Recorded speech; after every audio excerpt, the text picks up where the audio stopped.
Chapitre 4 Brigands pour les oiseaux.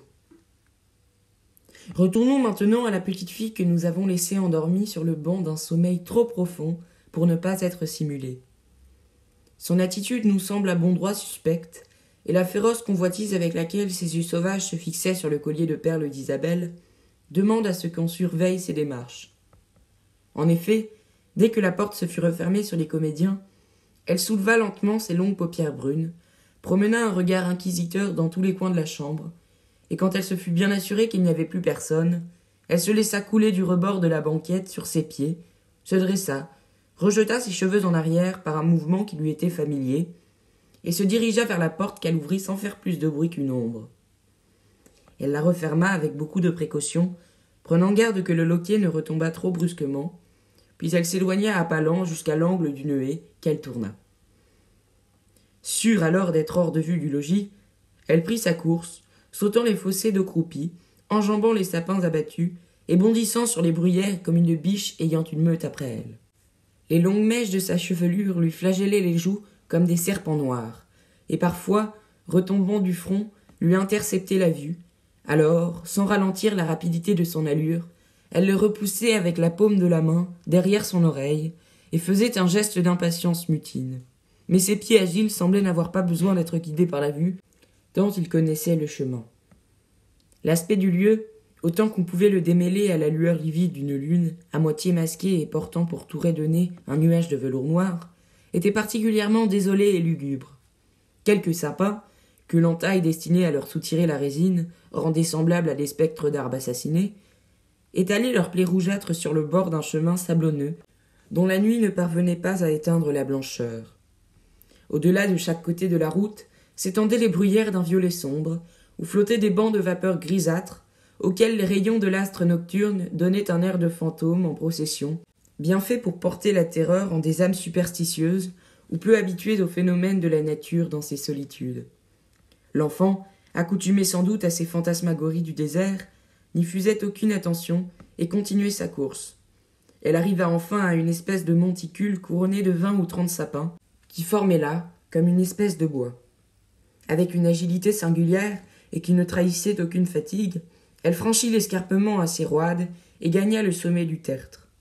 Debout sur l'élévation, elle promena quelque temps autour d'elle ses yeux, pour qui l'ombre ne semblait pas avoir de voile, et n'apercevant que l'immensité solitaire, elle mit 2 de ses doigts dans sa bouche et poussa à 3 reprises un de ces sifflements que le voyageur traversant les bois la nuit n'entend jamais sans une angoisse secrète, bien qu'il les suppose comme des chats huants, craintifs, ou toute autre bestiole inoffensive. Une pause séparait chacun des cris, que sans cela l'on eût pu confondre avec les ululations des orfraies, des bondrées et des chouettes, tant l'imitation était parfaite. Bientôt, un monceau de feuilles parut s'agiter, fit le gros dos, se secoua comme une bête endormie qu'on réveille, et une forme humaine se dressa lentement devant la petite. « C'est toi, Chiquita, dit l'homme. Quelle nouvelle ?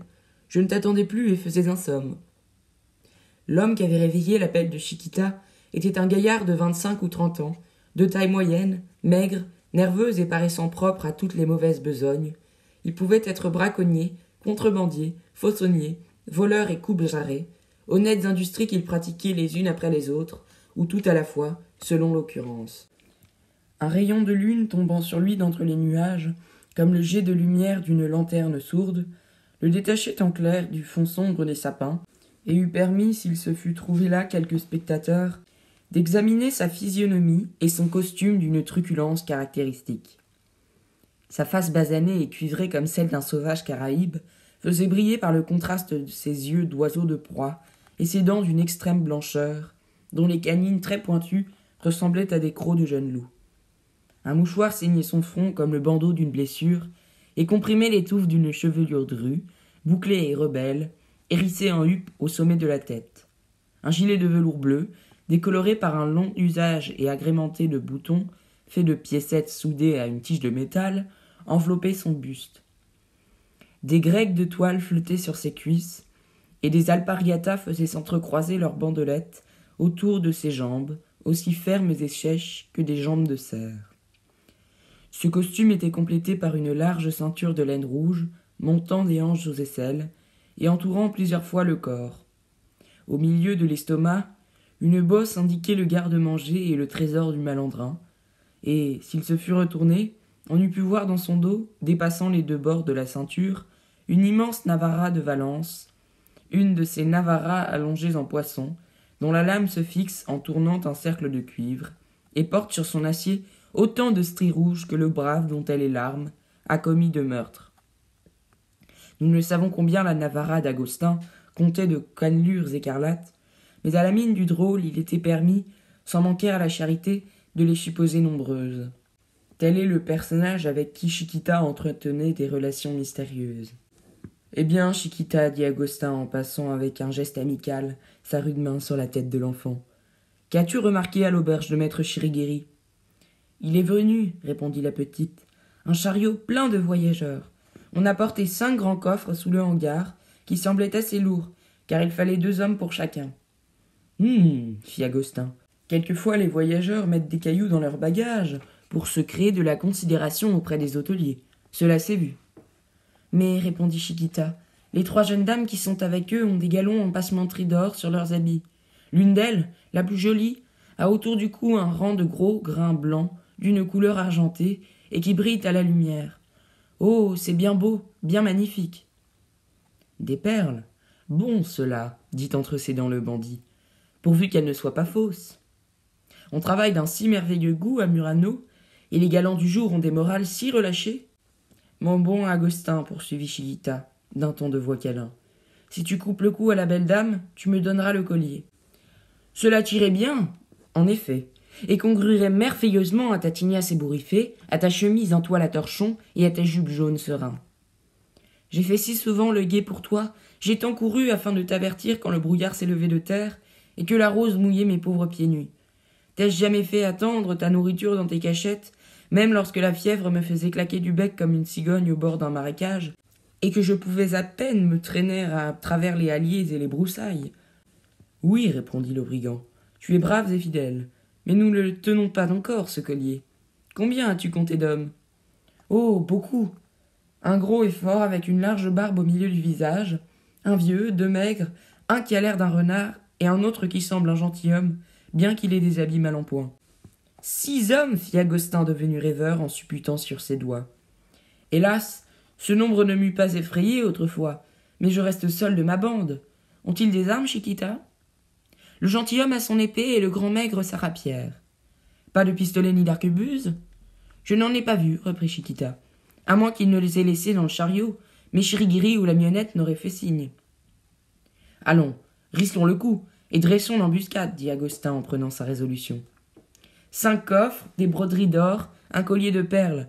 J'ai travaillé pour moi.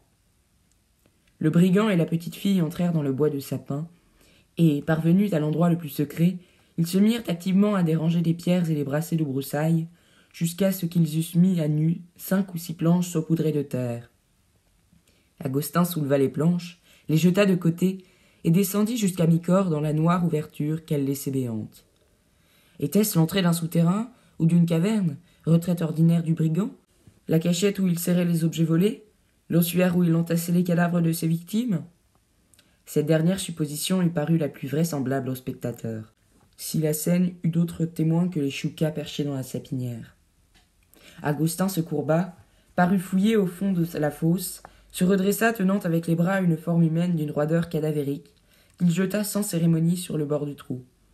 Chiquita ne parut éprouver aucune frayeur à cette exhumation étrange, et tira le corps par les pieds à quelque distance de la fosse, avec plus de force que sa frêle apparence ne permettait d'en supposer. Agostin, continuant son lugubre travail, sortit encore de cette assiette d'amas 5 cadavres que la petite fille rangea auprès du premier, souriant comme une jeune goule prête à faire ripaille dans un cimetière. Cette fosse ouverte, ce bandit arrachant à leur repos les restes de ses victimes, cette petite fille aidant à cette funèbre besogne, tout cela sous l'ombre noire des sapins composait un tableau fait pour inspirer l'effroi aux plus braves. Le bandit prit un des cadavres, le porta sur la crête de l'escarpement, le dressa, et le fit tenir debout en fichant en terre le pieu auquel le corps était lié. Ainsi maintenu, le cadavre singeait assez à travers l'ombre l'apparence d'un homme vivant. « Hélas, à quoi en suis-je réduit par le malheur des temps » dit Agostin avec un an de Saint-Joseph. au lieu d'une bande de vigoureux drôles maniant le couteau et l'arquebuse comme des soldats d'élite, je n'ai plus que des mannequins couverts de guenilles, des épouvantails à voyageurs, simples comparses de mes exploits solitaires. Celui-ci, c'était Matasierpe, le vaillant espagnol, mon ami de cœur, un garçon charmant, qui avec sa Navarra traçait des croix sur la figure des gavaches, aussi proprement qu'avec un pinceau trempé dans du rouge. Bon gentilhomme d'ailleurs, hautain comme s'il était issu de la propre cuisse de Jupiter, présentant le coude aux dames pour descendre de coche et détroussant les bourgeois d'une façon grandiose et royale. Voilà sa cape, sa golille, et son sombrero à plume incarnadine, que j'ai pieusement dérobé au bourreau comme des reliques, et dont j'ai revêtu l'homme de paille qui remplace ce jeune héros, digne d'un meilleur sort. Pauvre Matasierpe, cela le contrariait d'être pendu, non qu'il se souciât du trépas. Mais comme noble, il prétendait avoir le droit d'être décapité. Par malheur, il ne portait pas sa généalogie dans sa poche, et il lui fallut expirer perpendiculairement. Retournant près de la fosse, Agostin prit un autre mannequin coiffé d'un béret bleu. Celui-là, c'est Iscui Baival, un fameux, un vaillant, plein de cœur à l'ouvrage. Mais il avait quelquefois trop de zèle et se laissait aller à tout massacrer.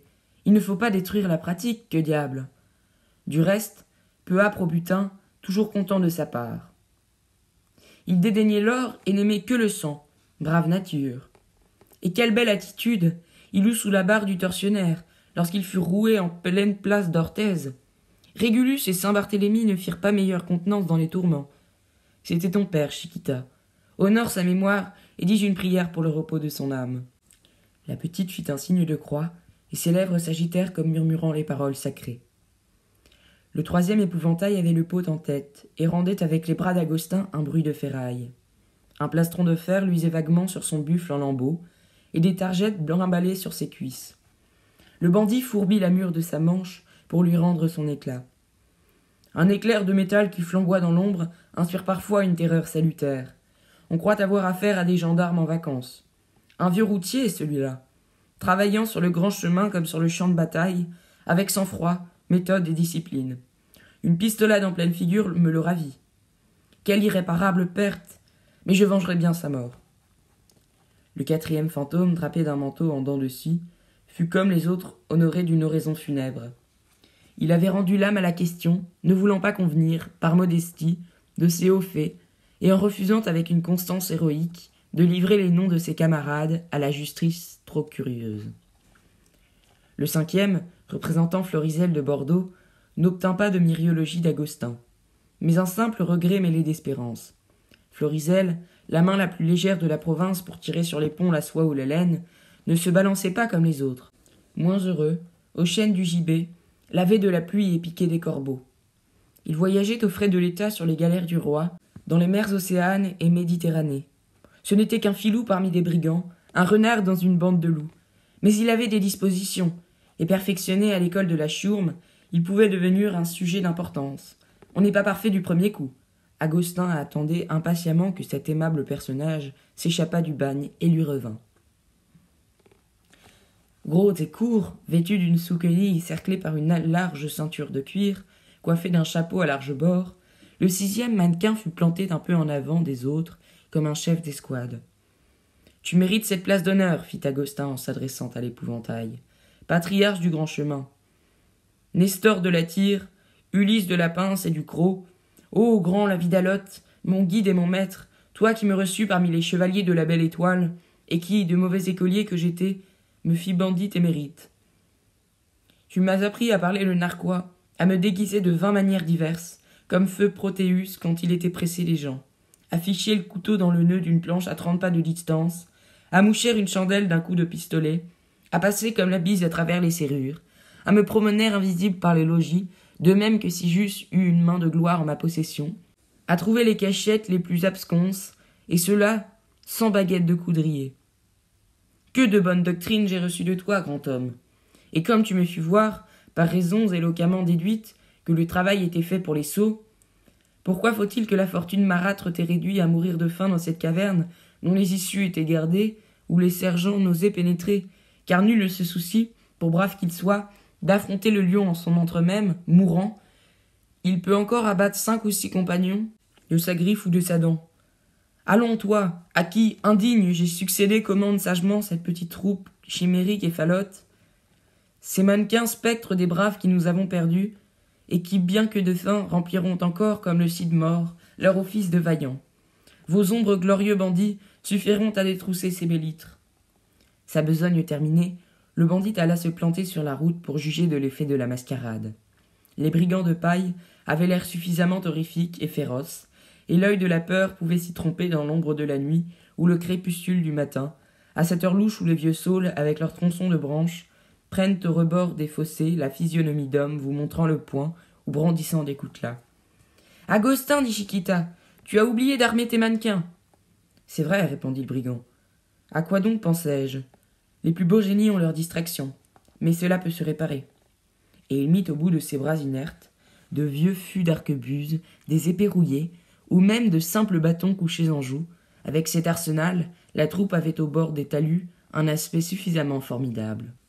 Comme la traite est longue du village à la dînée, ils partiront sans doute à 3 heures du matin, et quand ils passeront devant l'embuscade, l'aube commencera à poindre, instant favorable, car il ne faut à nos hommes ni trop de lumière, ni trop d'ombre. Le jour les trahirait, la nuit les cacherait. En attendant, faisons un somme. Le grincement des roues non graissées du chariot, ce bruit qui met en fuite les loups épouvantés, s'entend de loin et nous réveillera. Nous autres qui ne dormons jamais que d'un œil comme les chats, nous serons bien vite sur pied. Cela dit, Agostin s'étendit sur quelques jonchées de bruyère. Chiquita s'allongea près de lui pour profiter de la capa des Moestraves à l'ancienne, qu'il s'était jeté dessus comme couverture, et procurer un peu de chaleur à ses pauvres petits membres tremblants de fièvre. Bientôt la tiédeur l'envahit, ses dents cessèrent de claquer, et elle partit pour le pays des songes. Nous devons avouer que dans ses rêves enfantins ne voletaient pas 2 beaux chérubins roses cravatés d'ailes blanches, ne bêlaient pas des moutons savonnés et ornés de faveurs, ne s'élevaient pas des palais de caramel à colonnes d'angélique. Non. Chiquita voyait la tête coupée d'Isabelle, qui tenait entre ses dents le collier de perles, et sautant par bonds désordonnés et brusques, cherchait à le dérober aux mains tendues de l'enfant. Ce rêve agitait Chiquita, et Agustin, à demi réveillé au soubresaut, murmurait parmi un ronflement. « Si tu ne te tiens pas tranquille, je t'envoie d'un coup de pied au bas du talus, gigoter avec les grenouilles. » Chiquita, qui savait Agustin, homme de parole, se le tint pour dit et ne bougea plus. Le souffle de leurs respirations égales fut bientôt le seul bruit qui trahit la présence d'êtres vivants dans cette morne solitude. Le brigand et sa petite complice buvaient à pleine gorgée à la coupe noire du sommeil, au milieu de la lande, quand à l'auberge du Soleil bleu, le bouvier, frappant le sol de son aiguillon, vint avertir les comédiens qu'il était temps de se mettre en route. On s'arrangea comme on put dans le chariot, sur les malles qui formaient des angles désordonnés, et le tyran se compara au sieur Polyphème, couché sur une crête de montagne, ce qui ne l'empêcha pas de ronfler bientôt comme un chantre. Les femmes s'étaient blotties au fond, sous la banne, où les toiles ployées des décors représentaient une espèce de matelas comparativement moelleux. Malgré le grincement affreux des roues, qui sanglotaient, miaulaient, roquaient, râlaient, tout le monde s'endormit d'un sommeil pénible, entremêlé de rêves incohérents et bizarres, où les bruits du chariot se transformaient en ululations de bêtes féroces ou en cris d'enfants égorgés. Sigognac, l'esprit agité par la nouveauté de l'aventure et le tumulte de cette vie bohémienne, si différente du silence claustral de son château, marchait à côté du char. Il songeait aux grâces adorables d'Isabelle, dont la beauté et la modestie semblaient plutôt d'une demoiselle née que d'une comédienne errante. Et il s'inquiétait de savoir comment il s'y prendrait pour s'en faire aimer, ne se doutant pas que la chose était déjà faite, et que la douce créature, touchée au plus tendre de l'âme, n'attendait pour lui donner son cœur autre chose, sinon qu'il le lui demandât. Le timide baron arrangeait dans sa tête une foule d'incidents terribles ou romanesques, de dévouements comme on en voit dans les livres de chevalerie, pour amener ce formidable aveu dont la pensée seule lui serrait la gorge.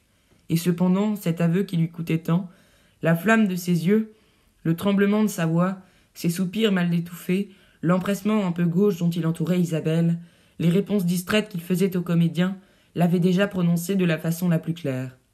La jeune femme, quoiqu'il ne lui eût pas dit un mot d'amour, ne s'y était pas trompée. Le matin commençait à grisonner.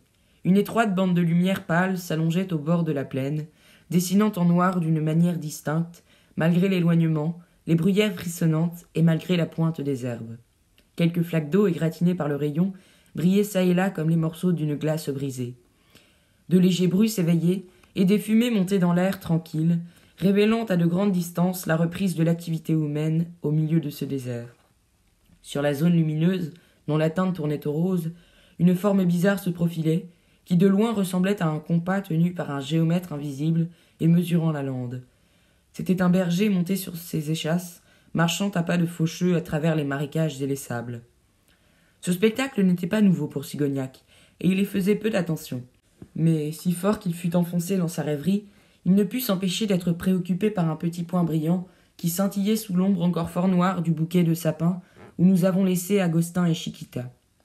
Ce ne pouvait être une luciole. La saison où l'amour illumine les vers luisants de son phosphore était passée depuis plusieurs mois. Était-ce l'œil d'un oiseau de nuit borgne ? Car il n'y avait qu'un point lumineux. Cette supposition ne satisfait pas Sigognac. On eût dit le pétillement d'une mèche d'arquebuse allumée. Cependant, le chariot marchait toujours, et en se rapprochant de la sapinière, Sigognac crut démêler sur le bord de l'escarpement une rangée d'êtres bizarres, plantés comme en embuscade, et dont les premiers rayons du soleil levant ébauchaient vaguement les formes. Mais à leur parfaite immobilité, il les prit pour de vieilles souches et se prit à rire en lui-même de son inquiétude, et il n'éveilla pas les comédiens comme il en avait d'abord eu l'idée.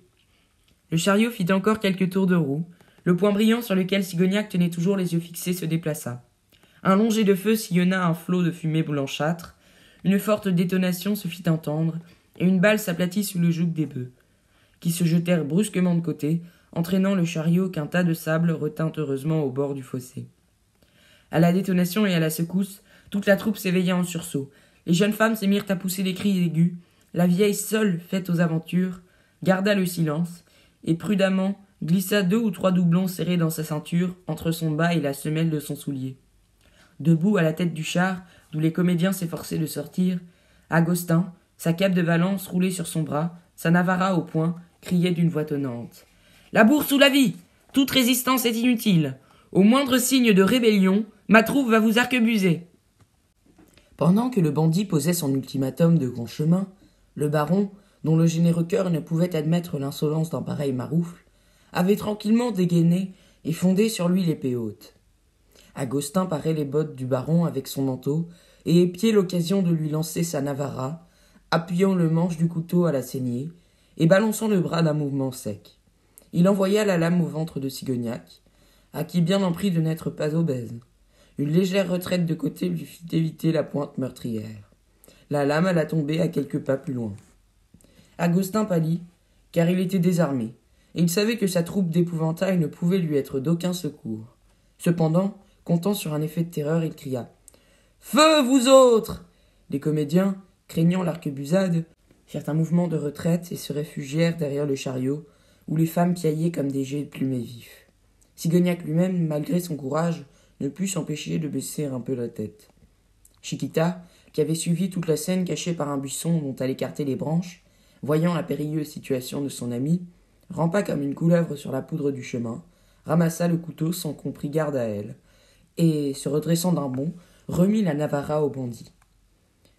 Rien n'était plus fier et plus sauvage que l'expression qui rayonnait sur la tête pâle de l'enfant. Des éclairs jaillissaient de ses yeux sombres, ses narines palpitaient comme des ailes d'épervier, ses lèvres entr'ouvertes laissaient voir 2 rangées de dents féroces, comme celles qui luisent dans le rictus d'un animal acculé. Toute sa petite personne respirait indomptablement la haine et la révolte. Agostin balança une seconde fois le couteau, et peut-être le baron de Sigognac eût-il été arrêté au début de ses aventures, si une main n'avait saisi fort opportunément le poignet du bandit. Cette main, serrant comme un étau dont on tourne la vis, écrasait les muscles, froissait les os, faisait gonfler les veines et venir le sang dans les ongles. Agostin essaya de se débarrasser par des secousses désespérées. Il n'osait se retourner, car le baron lui lardait dans le dos, et il paraît encore les coups de son bras gauche. Et pourtant il sentait que sa main prise s'arracherait de son bras avec ses nerfs s'il persistait à la délivrer. La douleur devint si violente que ses doigts engourdis s'entr'ouvrirent et lâchèrent l'arme. C'était le tyran, qui, passant derrière Agostin, avait rendu ce bon office à Sigognac. Tout à coup, il poussa un cri. « Mordu où ? Est-ce qu'une vipère me pique ? J'ai senti 2 crocs pointus m'entrer dans la jambe. » En effet, Chiquita lui mordait le mollet comme un chien pour le faire retourner. Le tyran, sans lâcher prise, secoua la petite fille et l'envoya rouler à 10 pas sur le chemin. Le matamore, reployant ses longs membres articulés comme ceux d'une sauterelle, se baissa, ramassa le couteau, le ferma et le mit dans sa poche. Pendant cette scène, le soleil émergeait petit à petit de l'horizon.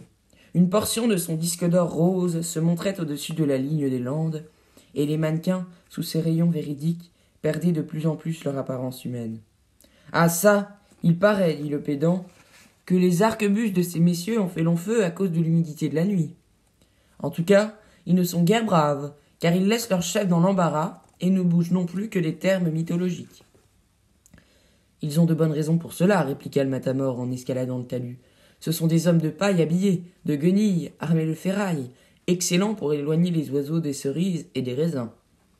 Et en 6 coups de pied, il fit rouler au milieu de la route les 6 grotesques fantoches qui s'épatèrent sur la poudre, avec ces gestes irrésistiblement comiques, de marionnettes, dont on a abandonné les fils. Ainsi disloqués et aplatis, les mannequins parodiaient d'une façon aussi bouffonne que sinistre les cadavres étalés sur les champs de bataille.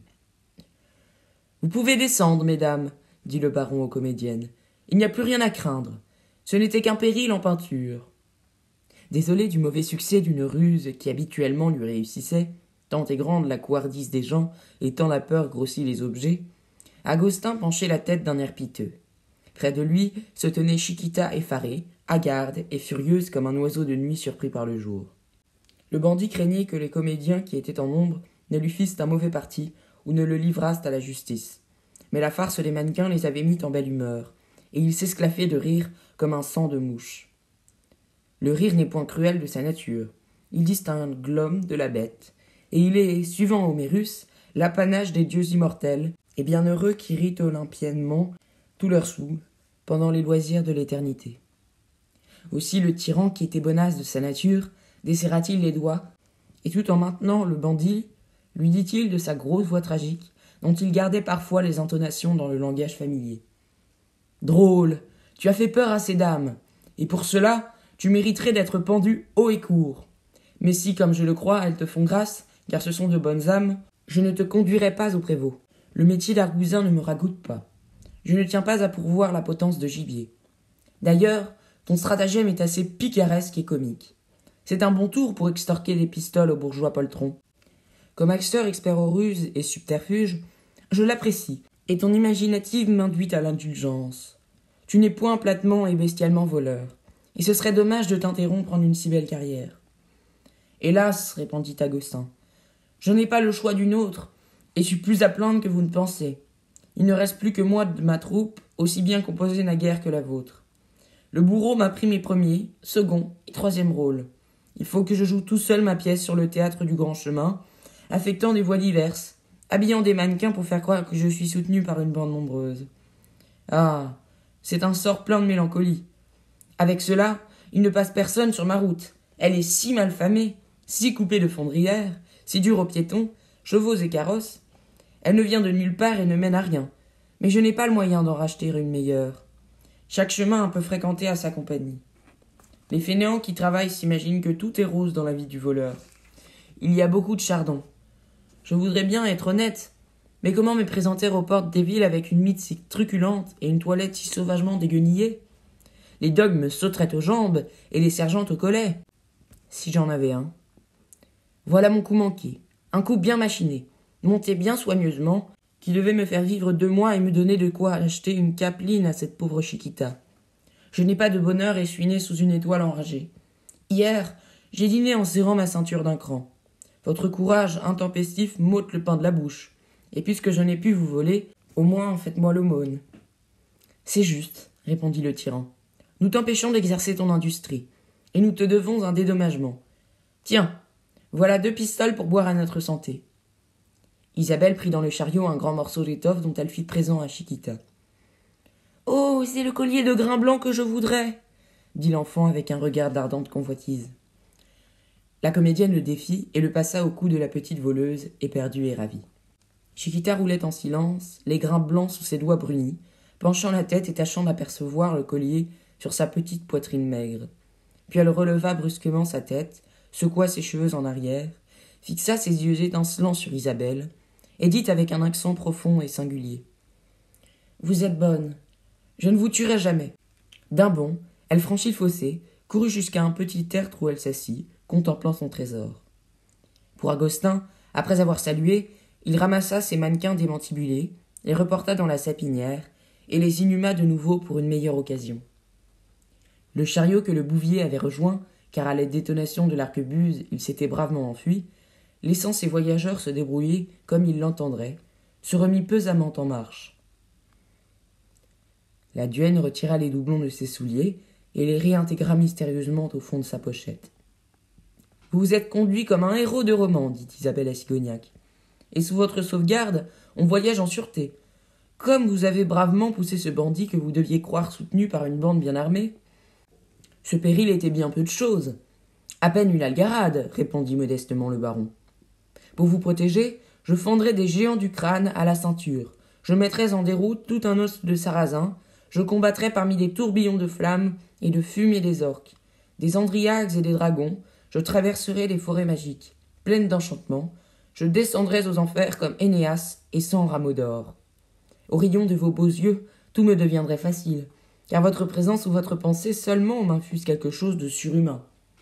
Cette rhétorique était peut-être un peu exagérée, et comme dirait Longin, asiatiquement hyperbolique, mais elle était sincère.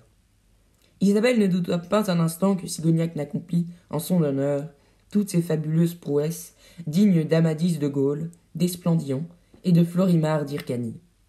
Elle avait raison. Le sentiment le plus vrai dictait ses emphases au baron, d'heure en heure, plus épris. L'amour ne trouve jamais pour s'exprimer de termes assez forts.